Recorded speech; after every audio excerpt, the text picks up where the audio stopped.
أعوذ بالله من الشيطان الرجيم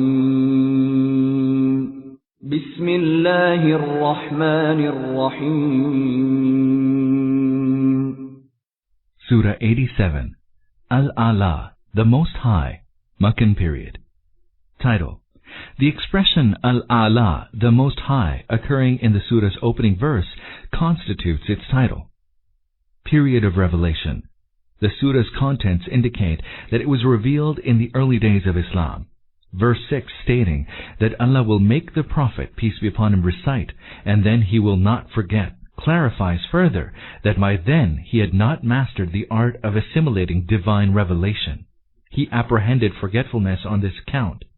On studying this verse in conjunction with verses 114 of Taha and 16 to 19 of Al-Qiyamah, it emerges that the Prophet, peace be upon him, was reassured not to worry on this account, for Allah would enable him to recite the Quran perfectly so that he would not forget any part of it.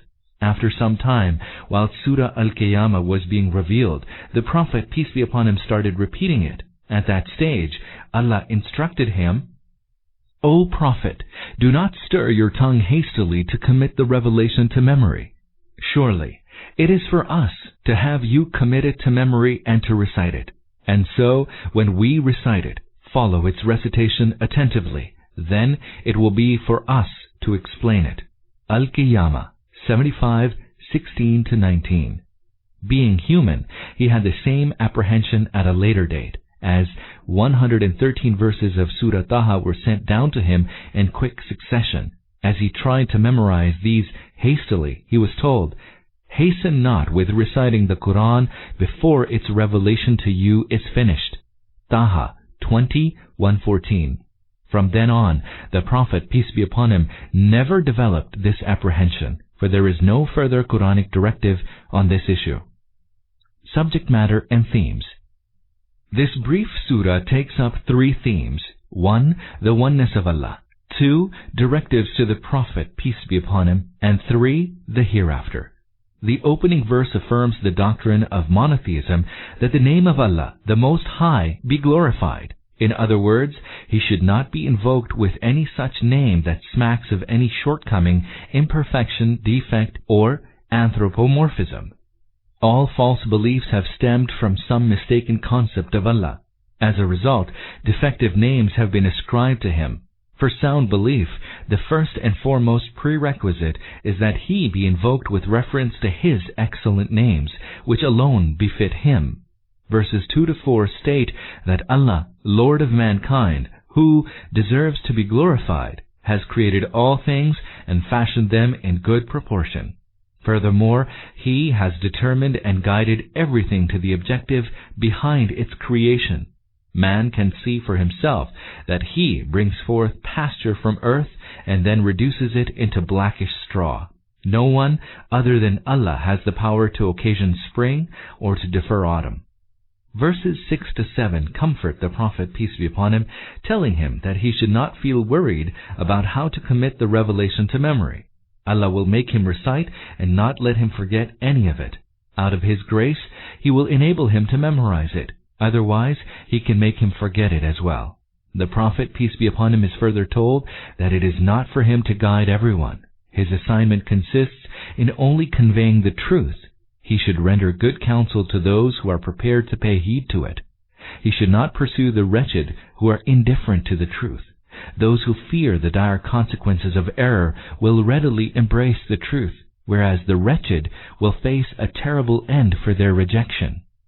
In the surah's last part, it is stated that only such will prosper who purify themselves in terms of their beliefs, morals, and actions, and who remember Allah's name in their prayers. However, most people are given to worldly joys and gains.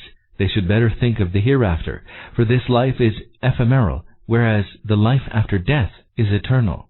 The bounties of the hereafter are abiding.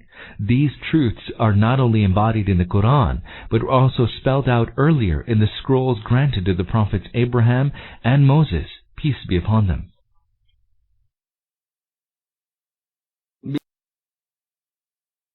Bismillahir Rahmanir Rahim.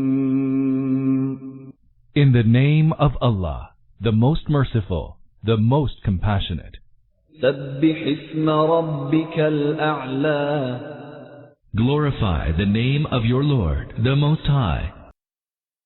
1. Literally, glorify the name of your Lord, the Most High. This can have several meanings and all are implied. 1. Allah should be remembered by the names which fit Him, and no such name should be used for His exalted being which, with regard to its meaning and sense, does not fit Him, or which reflects some aspect of deficiency, lack of reverence, polytheism about Him, or which refers to some wrong belief in respect of His being, attributes, or works. For this purpose, the safest way is that only such names be used for Allah, which He Himself has mentioned in the Quran, or which are a correct translation of these names in other languages. 2. Allah should not be remembered by the names as are used generally for the created beings, or the created beings should not be called by names as are specifically meant for Allah. And if there are some attributive names which are not specifically meant for Allah, but may also be used for the created beings, such as Rauf, kind, Rahim, compassionate, Kareem, generous, Sami, hearing, Basir, seeing, etc., one should exercise due care not to use them for man as they are used for Allah. 3.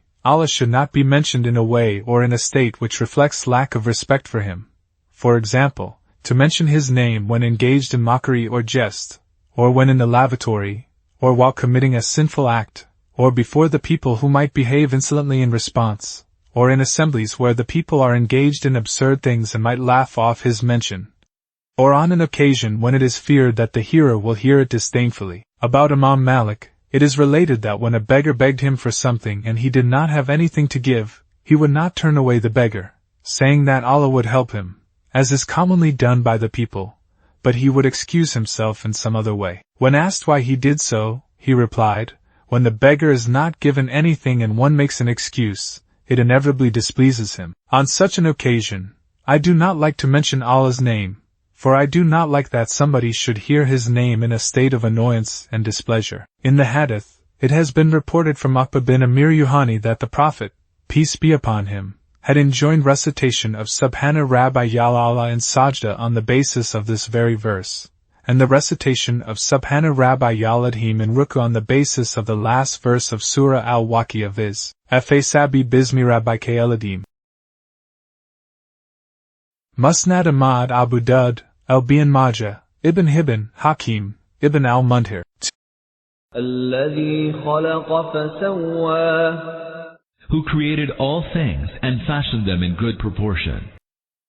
2. That is, He created everything, from the earth to the heavens, in the universe, and gave whatever He created the right proportion and balance, and gave every creature the best conceivable form and shape. The same thing has been expressed in Surah As-Sajda, thus, who gave everything He created the best form. Verse 7. Thus, the creation of everything in the world giving it due order and proportion, is an express sign of the truth that some wise designer is its creator. Had the creation of the countless things in the universe been the result of a chance accident, or the work of many creators, there could be no order and balance, no beauty and inner coherence among the many things existing in the world.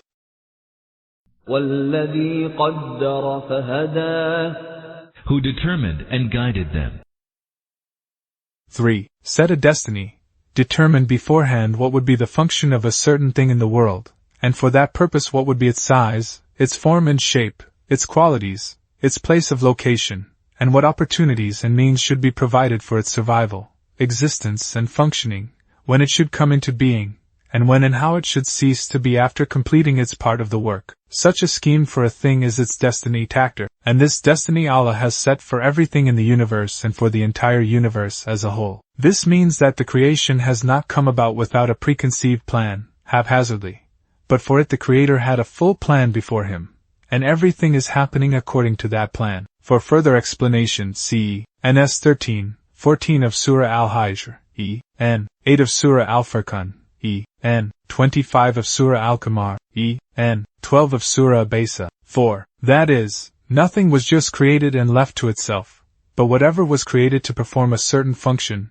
it was also taught the method of performing that function. In other words, He is not merely the Creator but guide too. He has taken the responsibility to give guidance to whatever He has created in a particular capacity to fit its nature, and to guide it in the way suitable for it. One kind of guidance is for the earth, the moon, the sun, and the stars and planets, which they are following in performing their role. Another kind of guidance is for water, air, light, and the solid and mineral elements, and they are performing the same services for which they have been created accordingly. Still another kind of guidance is for vegetables, according to which they take root and spread in the earth, sprout up from its layers, obtain food from wherever Allah has created it for them, produce stem, branches, leaves, blossom and fruit, and fulfill the function which has been appointed for each of them. Still another kind of guidance is for the countless species of animals of the land and water, and for each member of the species, the wonderful manifestations of which are clearly visible in the life of the animals and in their works, so much so that even an atheist is compelled to concede that different kinds of animals possess some sort of inspirational knowledge which man cannot obtain even through his instruments, not to speak of his senses. Then, there are two different kinds of guidance for man, which correspond to his two different capacities. One kind of guidance is for his animal life, by which each child learns to suck milk spontaneously on birth, by which the eyes of man, his nose, ear, heart, brain, lungs, kidney, liver, stomach, intestines,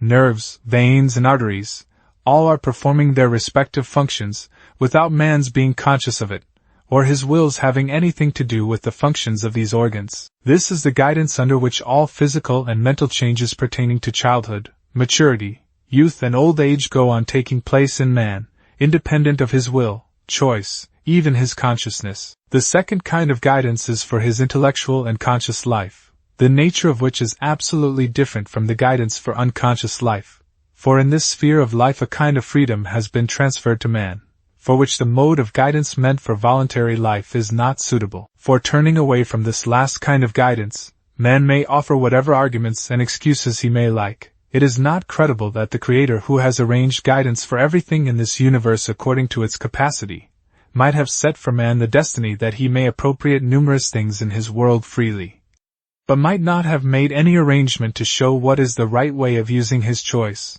and what is the wrong way. For further explanation see NS 9, 10, 14, 56 of Surah An-Nahl, E.N. 23 of Surah Taha, E.N. S2, 3 of Surah Ar-Rahman, E.N. 5 of Surah Ad-Dar.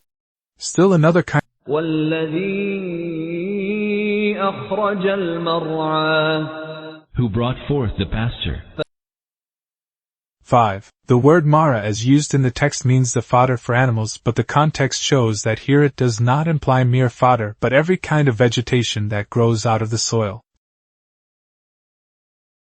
فَجَعَلَهُ غُثَاءً أَحْوَى, and then made it into a blackish straw.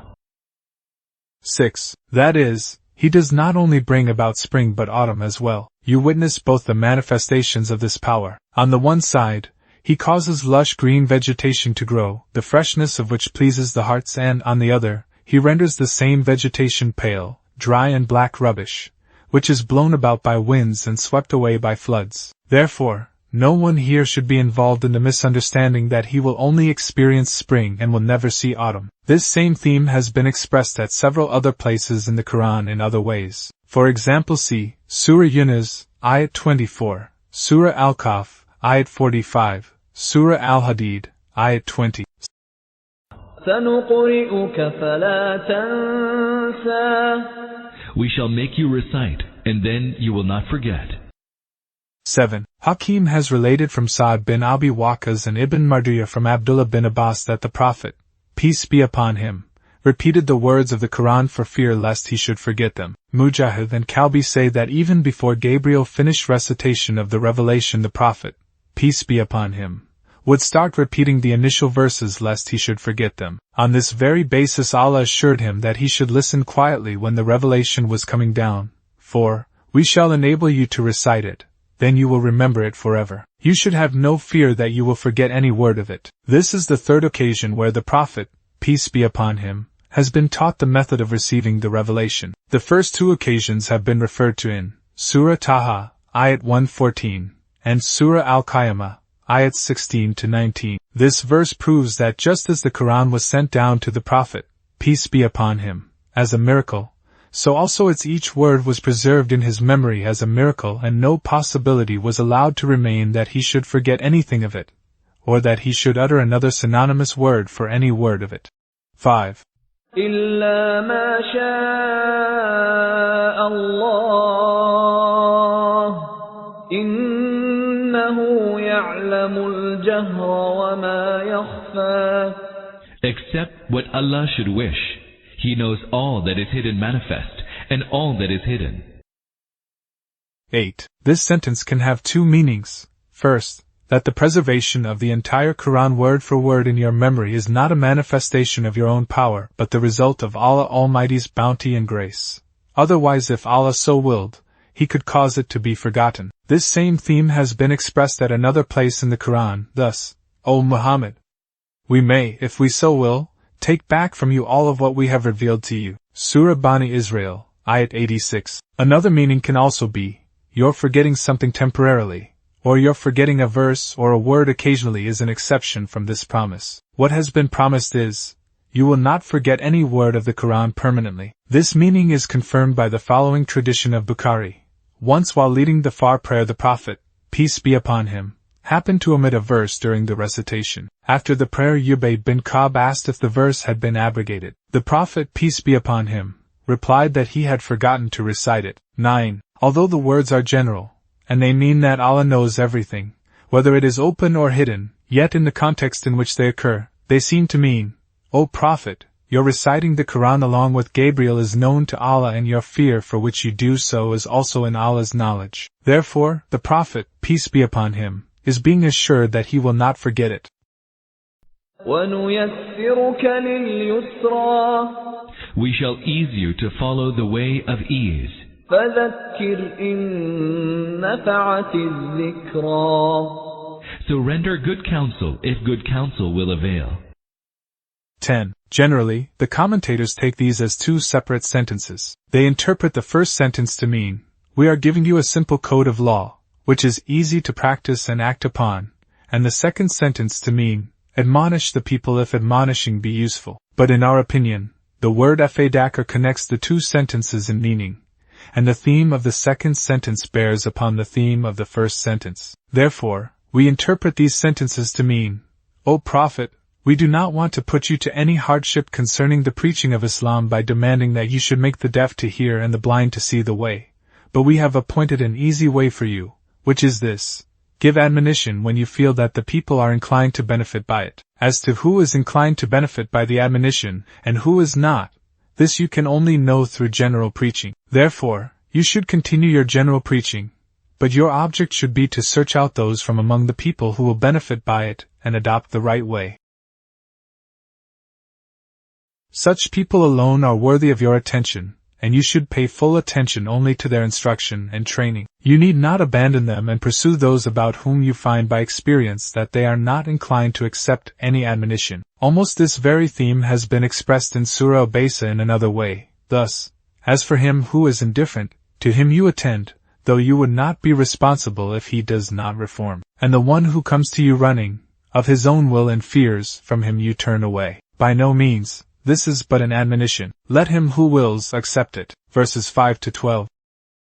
سَيَذَّكَّرُ مَن يَخْشَى.